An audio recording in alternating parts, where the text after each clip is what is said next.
एक ही नारा लगाते हैं कारगिल चलो का, या एक ही डिमांड करते हैं कि कारगिल कर दो या तुर्तुक सानू रोड खुले। फिर करगिल का रास्ता दरवाजा तोड़ के करगिल जाएंगे। जाओगे नहीं जाओगे करगिल। आप तो मुझे पहले ये बताएं ना, आप पाकिस्तानी हैं या फिर बल्दिस्तानी हैं? मैं तो गिलगित बल्तिस्तान का हूँ, पाकिस्तान के साथ मेरा क्या ताल्लुक है? हम तमाम लोगों से राब्ते में हैं।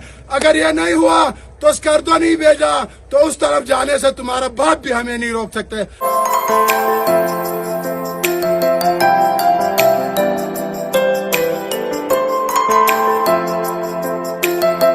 सलाम जुले, नमस्कार, सत श्री अकाल। आप सभी का एक बार फिर से स्वागत है मेरे YouTube चैनल पे। तो आज हम इस वीडियो में बात करने वाले हैं लद्दाख और गिलगित बल्तिस्तान के रिलेशन के बारे में, और इसी के साथ साथ हम कंपेयर भी करेंगे इन दो जगहों में development, road facility, electricity facility और भी जो डेवलपमेंट से रिलेटेड चीज़ों के बारे में हम इस वीडियो में डिस्कस करेंगे। और जो अभी जो गिलगित बल्तिस्तान का सिचुएशन है इसके बारे में भी मैं आपको पूरे डिटेल में बताने की कोशिश करूंगी, तो वीडियो को एंड तक ज़रूर देखें।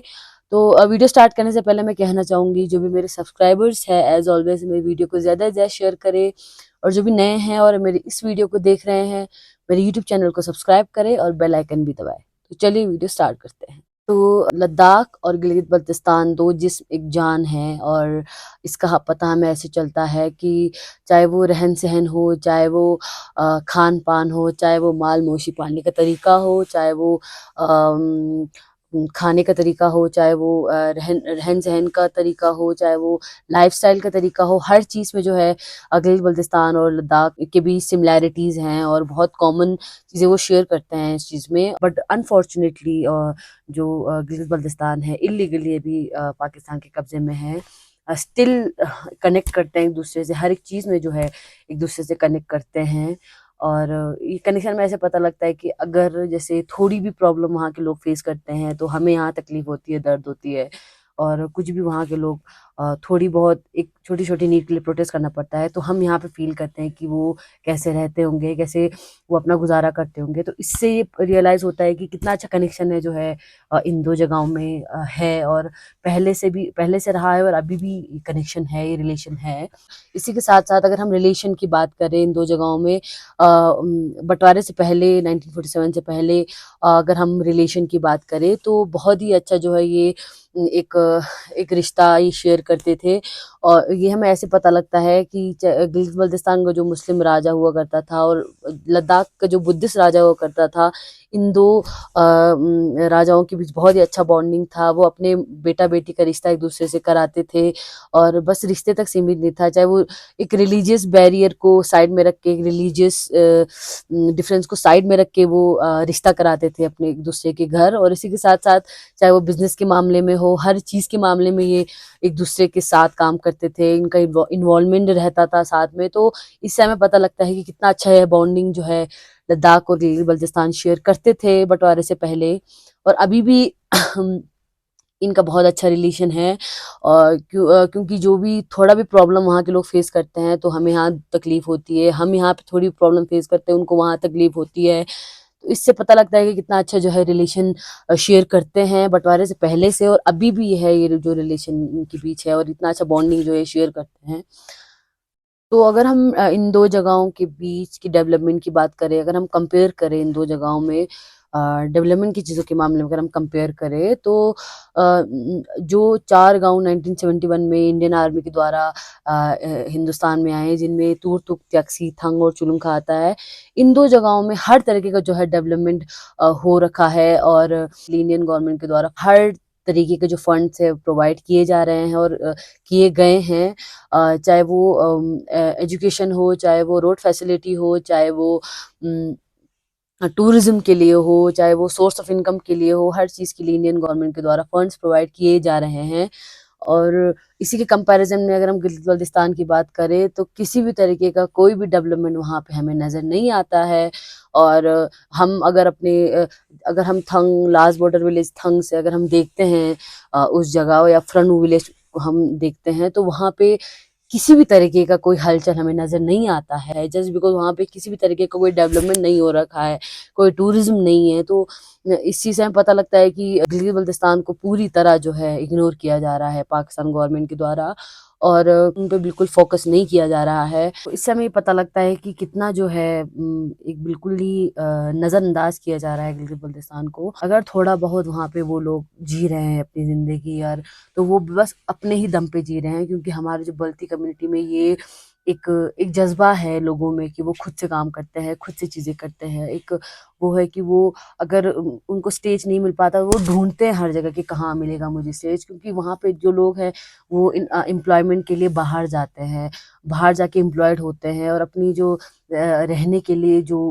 एक सहारा होता है वो खुद बनते हैं। वहाँ पे जीने के लिए लाइफ वो जो सहारा है वो खुद से कर रहे हैं। बाकी पाकिस्तान गवर्नमेंट वहाँ पे किसी भी सिचुएशन में वहाँ के लोगों को नहीं देख रहे हैं। और इसी कंपैरिजन में अगर हम रोड फैसिलिटी की बात करें, तो श्रीनगर से लेके दिस्कित तक डबल रोड बन चुका है, और दिस्कित से अभी लास्ट बॉर्डर विलेज तक भी काम चल रहा है डबल रोड का।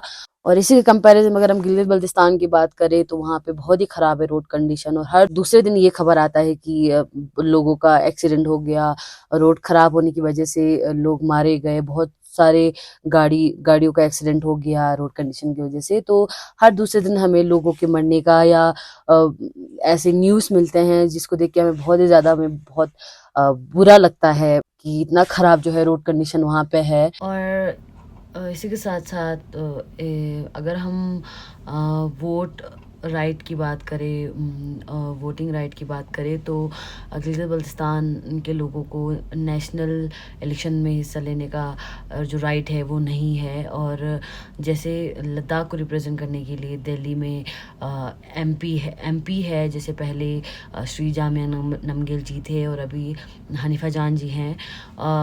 वैसे ही अगर हम गिलगित बल्तिस्तान की पॉपुलेशन की बात करें, तो वहाँ पे 2 या 3 एमपी होना चाहिए गिलगित बल्तिस्तान को रिप्रेजेंट करने के लिए, बट वहाँ पे एक भी एमपी वहाँ पे नहीं है। और इसी के साथ साथ जैसे हमारे पास राइट है, हम राइट टू वोट है, हम वोट दे सकते हैं, नेशनल वोट में हिस्सा ले सकते हैं, हमारा इलेक्शन कार्ड बनता है, इलेक्शन आईडी हमारे पास। तो वैसे ही गिलगित बल्तिस्तान के लोगों के पास कोई राइट नहीं है नेशनल वोट में हिस्सा लेने का। और इसी के साथ-साथ अगर हम कंपेयर करें इलेक्ट्रिसिटी के मामले में, तो लेह में 24 आवर्स इलेक्ट्रिसिटी प्रोवाइड किया गया है लगभग 3-4 साल से, और यहाँ पे भी 1 साल हो गए यहाँ पे इलेक्ट्रिसिटी फैसिलिटी प्रोवाइड किया गया है, और लोग बहुत ही ज़्यादा खुश है कि यहाँ पे 24 आवर्स उनको इलेक्ट्रिसिटी मिल रहा है। और इसी के साथ-साथ अगर हम नेटवर्क की बात करें, तो हमारा गाँव जो है फ्रनू जो है गिलगित बल्तिस्तान में जो गाँव है उसके बराबर हैं, और एक छोटा-सा गाँव है, स्टिल यहाँ पे हर तरीके का जो है फैसिलिटी प्रोवाइड किया गया है। और यहाँ पे नेटवर्क का भी यहाँ पे पूरी तरह यहाँ पे 3G और 4G जियो और एयरटेल दोनों हमें यहाँ पे प्रोवाइड किया जा रहा है, हमें मिल रहा है। अगर लोग चाहे कि अगर उनको किसी भी चीज़ की नीड हो, तो अगर वो उस चीज़ के लिए भी उनको सड़क पे उतरना पड़ता है, एक छोटी-सी चीज़ के लिए भी उनको सड़क पे उतर के प्रोटेस्ट करना पड़ता है, और स्टिल उनकी बात को दबाया जाता है, नज़रअंदाज किया जाता है।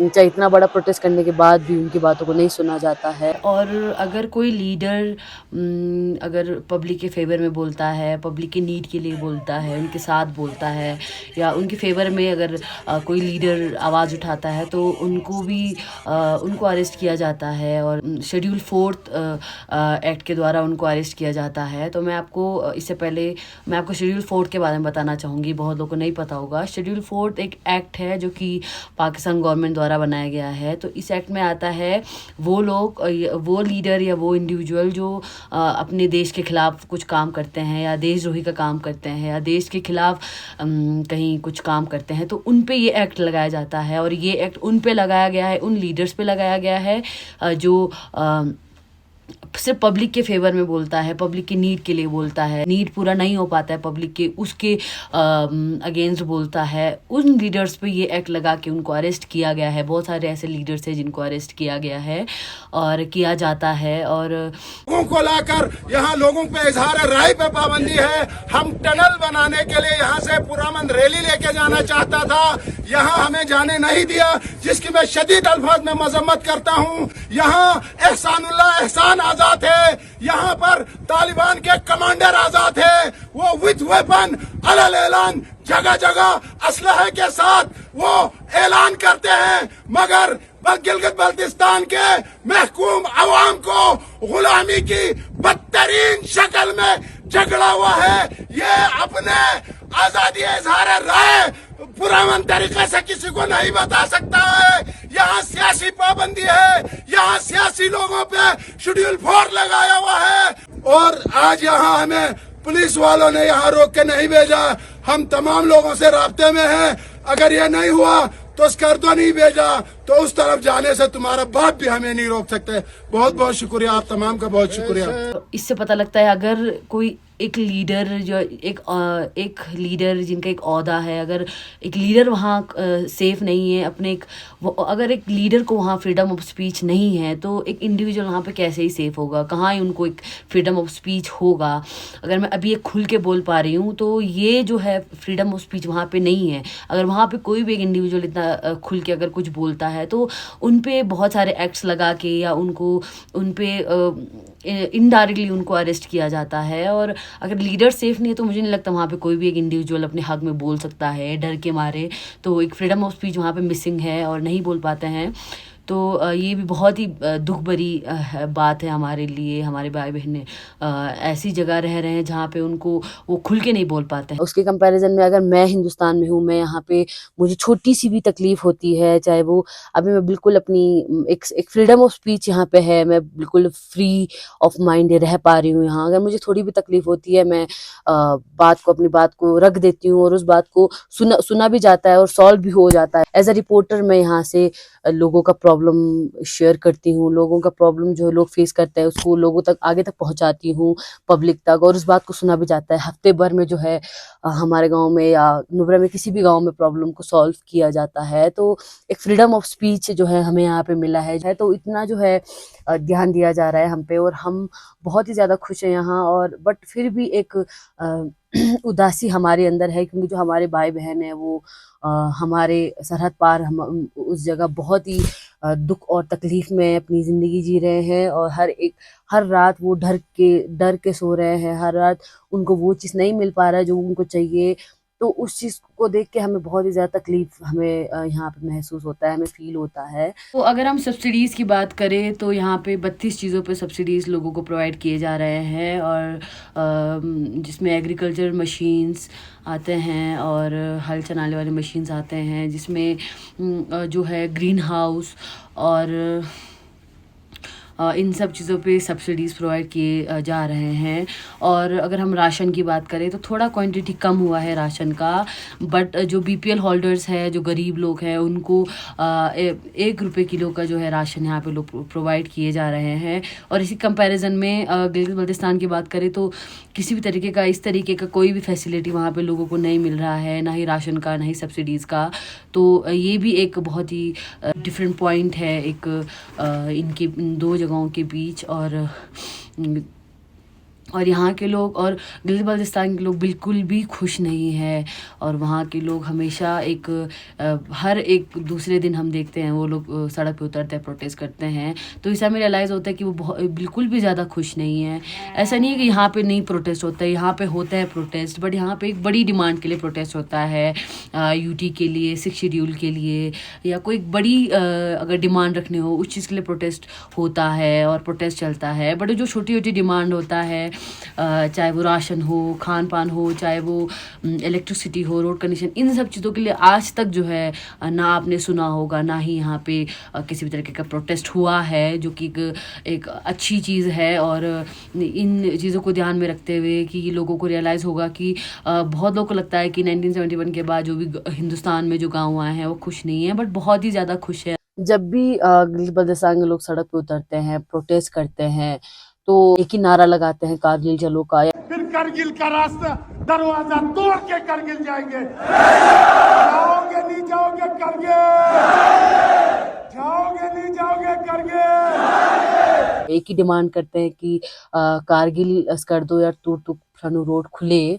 और अगर इंडियन गवर्नमेंट चाहे भी कि वो रोड खुले, पाकिस्तान गवर्नमेंट कभी नहीं चाहेंगे कि रोड खुले, क्योंकि अगर ये रोड खुल गया तो लोग कनेक्ट हो पाएंगे हमसे बातचीत कर पाएंगे। और इस बातचीत में उनको ये रियलाइज हो जाएगा कि हम कितने खुश हैं, हमें वो हर चीज़ मिल रहा है जिसका हम डिमांड करते हैं, जिसका हमें नीड है, वो हर चीज़ हमें प्रोवाइड किया जा रहा है। और ये चीज़ देख के वो और भी ज़्यादा भड़क जाएंगे और भी ज़्यादा खिलाफ बोलने लगेंगे पाकिस्तान गवर्नमेंट के, और नाराबाजी करने लगेंगे। तो इससे वो कभी इन पाकिस्तान गवर्नमेंट नहीं चाहेंगे कि ये रोड्स खुले। तो मैं आपको एक क्लिप दिखाऊंगी जिससे आपको ये रियलाइज़ होगा, आपको ये पता लगेगा कि वहाँ के लोग, गिलगित बल्तिस्तान के लोग अपने आप को पाकिस्तान का हिस्सा नहीं मानते हैं। वो खुद एक गिलगित बल्तिस्तानी है, नहीं खुश है वहाँ पे पाकिस्तान में, और नहीं वो रहना चाहते हैं, वो एक फ्रीडम चाहते हैं। बताया ना, आप पाकिस्तानी हैं या फिर बल्तिस्तानी हैं? मैं तो गिलगित बल्तिस्तान का हूँ, पाकिस्तान के साथ मेरा क्या ताल्लुक है?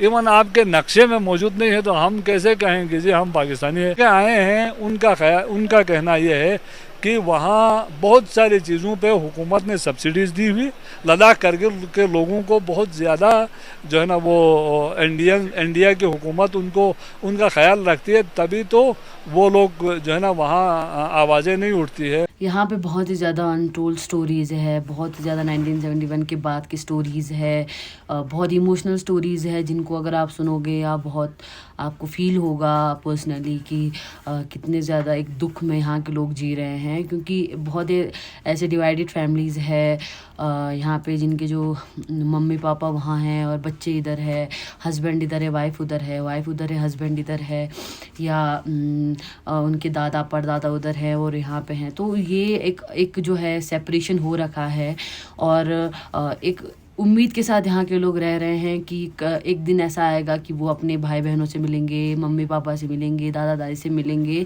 इसी उम्मीद के साथ यहाँ के लोग रह रहे हैं। और बहुत सारे ऐसे केसेस भी हैं जहाँ पे वेट करते करते वो मिल नहीं पाए हैं और उनका डेथ हो गया वहाँ पे। जैसे एक जो एग्ज़ाम्पल है गोबाली, जो कि थंग में रहते हैं उनका, और एग्ज़ाम्पल है कि उनके जो मम्मी पापा है दोनों गिलगित बल्तिस्तान में थे, और इसी उम्मीद में वो रह रहे थे कि कब मिलेंगे। और एक टाइम ऐसा आया कि उनका डेथ हो गया, और बस वो दूर से बॉर्डर से ही अपने मम्मी पापा का जनाजा देख पा रहे थे, उनको छू तक नहीं पा रहे थे। तो ये बहुत ही ज़्यादा एक इमोशनल सीन है। और ऐसे एक स्टोरी नहीं है, हर घर में एक ऐसा फैमिली रहते हैं जिनका जो है कोई ना कोई जो है गिलगित बल्तिस्तान में है, और वो यहाँ पे तो इसी उम्मीद के साथ वो रह रहे हैं कि कब जो एक दीवार है उनके बीच जो ख़त्म होगा, और मरने से पहले वो एक दूसरे से मिलेंगे, अपनी जो है बातें शेयर करेंगे। बहुत सारी बातें उन्होंने दबा रखा है एक दूसरे के अंदर। इसी उम्मीद के साथ लोग यहाँ जी रहे हैं, और मैं भी पर्सनली इसी उम्मीद के साथ जी रही हूँ कि एक टाइम ऐसा आएगा कि जो दीवार है वो टूटेगा, और एक बाउंड्री जो हमारे और उनके बीच है वो जल्दी ख़त्म होगा। और एक टाइम ऐसा आएगा कि हम सब साथ में अपनी खुशी और दुख बांट रहे होंगे, हम सब साथ में जो है फेस्टिवल्स मना रहे होंगे। और अभी भी ऐसा होता है, वहाँ के लोग पूरी कोशिश करते हैं कनेक्शन रखने की, और हम भी पूरी कोशिश करते हैं। हमें कोई भी हमें जो फेस्टिवल होता है, बल्ती फेस्टिवल हम मनाते हैं तो हम उनसे शेयर करते हैं, ऐसे ऐसे हमने फेस्टिवल्स मनाए हैं। वो भी अगर वहाँ पे कोई फेस्टिवल होता है वो हमसे शेयर करते हैं कि हमने ऐसे आज फेस्टिवल मनाया है, आज हमने ये ट्रेडिशनल खाना बनाया है। तो एक कनेक्शन वो रखने की कोशिश करते हैं, और हम भी उनसे बातचीत करके एक जो है एक दुख है वो हम शेयर करने की कोशिश करते हैं। पर मुझे उम्मीद है, और हमारे पूरे गांव वालों को, पूरे तुर्तुक वैली को और लद्दाख को ये उम्मीद है कि एक टाइम ऐसा आएगा कि एक जो ये बाउंड्री ये ख़त्म होगा, एक दीवार जो है वो टूटेगा, और हम आपस में जो है सारे फेस्टिवल, सारे दुख, सारे सुख एक दूसरे से बांट रहे होंगे, प्रॉब्लम्स, सारे तरीके के फेस्टिवल्स एक दूसरे के साथ मना रहे होंगे। और इसी उम्मीद के साथ हम अभी रह रहे हैं। तो मैं एक बल्ती कमेटी से बिलोंग करती हूँ, और इससे मुझे एक कनेक्शन है हमारा और गिलगित बल्तिस्तान का। और जो एक मेन कनेक्शन है वो एक बल्ती कमेटी का, और इससे मुझे फ़ील होता है अगर लोग वहाँ पे प्रोटेस्ट करते हैं, वो एक औरतों को भी वहाँ पे सड़क पे उतरना पड़ता है बच्चों के साथ, और छोटी-छोटी चीज़ के लिए उनको प्रोटेस्ट करना पड़ता है, तो मुझे बहुत ही तकलीफ़ होती है। सिर्फ़ मुझे नहीं, हमारे पूरे जो तुर्तुक वैली है या पूरे लद्दाख के लोगों को फ़ील होता है कि हमारे जो भाई-बहन हैं वहाँ पे उदास हैं, तड़प रहे हैं छोटी-छोटी चीज़ के लिए, जैसे प्यासा पानी को तरसते हैं, वैसे ही वो एक छोटी-सी नीड के लिए भी तरस रहे हैं, जो उनको मिल नहीं पा रहा है। तो इससे बहुत ही ज़्यादा मुझे सैडनेस फ़ील होता है, मुझे बहुत ही उदासी होती है इस चीज़ से। गिलगित-बाल्टिस्तान जो है एक बहुत ही खूबसूरत जगह है, अगर वहाँ पे टूरिज़्म हो, अगर वहाँ पे उस चीज़ को अगर दिखाया जाए तो एक खूबसूरत जगह है, और बहुत ही एक फ़ेमस जगह है अभी, और हो सकता है बहुत ही अच्छा जो है गिलगित-बाल्टिस्तान में सोर्स ऑफ इनकम बन सकता है। लेकिन जब तक वो पाकिस्तान के कब्ज़े में है, जब तक इल्लीगली वो पाकिस्तान के कब्ज़े में है, तब तक वो किसी भी तरीके का कोई जो है डेवलपमेंट गिलगित-बाल्टिस्तान में नहीं होगा। अगर एक एक आज़ादी की ज़रूरत है वहाँ के लोगों को, एक फ्रीडम ऑफ स्पीच की ज़रूरत है, एक फ्रीडम की ज़रूरत है वहाँ के लोगों को, जो पाकिस्तान के अंदर उनको कभी नहीं मिल पाएगा। तो मेरा यही एक पर्सनल ओपिनियन है अपना कि उनको वो आज़ाद होनी चाहिए, उनको एक आज़ादी मिलनी चाहिए, जो कि उनको अभी तक नहीं मिल पाया है। वो तड़प-तड़प के अपनी ज़िंदगी जी रहे हैं। तो मैं अपनी बस्ती भाई-बहनों से कहना चाहूँगी, अगर आप मेरी बातें सुन रहे हो, मेरी बातें आप तक पहुँची है, तो मैं आपसे कहना चाहूँगी कि अगर आप थोड़ी भी तकलीफ़ में वहाँ रहते हैं, तो हमें यहाँ पे डबल तकलीफ़ होता है। अगर आपको थोड़ी वहाँ पे प्रॉब्लम होती है, हमें यहाँ पे और ज़्यादा प्रॉब्लम फ़ील होता है। अगर वहाँ पे आपको चोट लगा है, तो हमें यहाँ पे दर्द होता है। तो हम बहुत ही ज़्यादा एक सैडनेस फ़ील करते हैं, बहुत ही उदासी हमें फ़ील होता है आपके लिए। अभी आप बहुत ही ज़्यादा तकलीफ़ में हैं। आप अ, हर चीज़ के लिए, हर एक नीड के लिए आप प्रोटेस्ट कर रहे हो, आप डिमांड कर रहे हो, जो आपको नहीं मिल पा रहा है। तो इस चीज़ के लिए बहुत ही ज़्यादा खेद है, और मुझे भी बहुत ही उदासी है, और मैं आपके साथ हूँ हमेशा। और कभी भी आपको हमारी ज़रूरत पड़े, या कभी भी आपको लगे कि नहीं आपको हमारी ज़रूरत है, मेरी आवाज़ की ज़रूरत है पर्सनली, तो मैं हमेशा आपके साथ खड़ी हूँ। किसी भी तरीके का कोई भी प्रॉब्लम आप फेस करते हो, अगर आपको हमारी नीड है, तो आप बेझिझक बोलें, और हम आपके हर तरीके का साथ देंगे। मैं नुब्रा वैली और पूरे लद्दाख के वासियों के ओर से, और ख़ासकर तुर्तुक वैली आपके भाई-बहनों की ओर से आप सभी को सलाम।